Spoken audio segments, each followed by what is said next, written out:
کندهار ښار د نوې ودې، معیاري پراختیا او روښانه راتلونکي په لور په پیاوړو ګامونو روان دی. دلته هر تن خدمت ژمن غواړي آباد خپل ګلشن.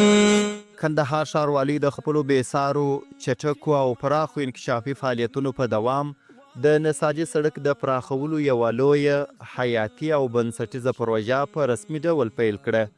هغه پروژه چې د ښار د ترانسپورټ، ښاري نظم او اقتصادي خوځښت لپاره یو ستر بدلون بلل کیږي.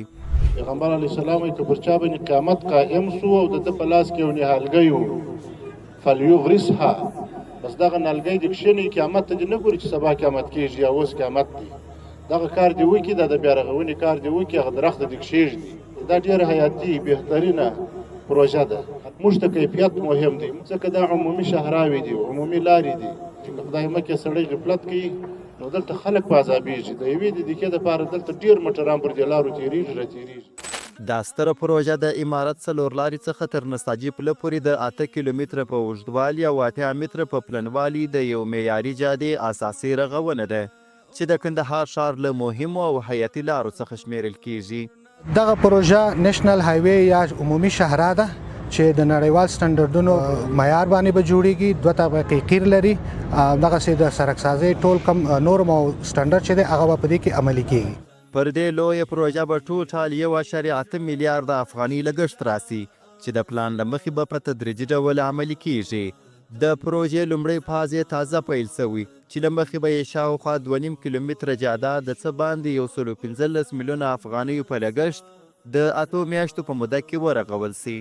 مخکې پر دا ځای ډېر په تکلیف و، کمباره سړک کمباره و، نو چې دا سړک ورسره جوړ شي موږ به ډېر وساس سو.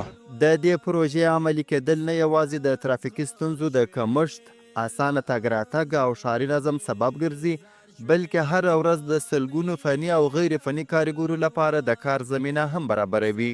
ډېر څه خوشحاله یو چې موږ ته د کار زمینه برابره کړې ده. محترم ښاروال څخه مننه چې دا پروژې عملي کوي.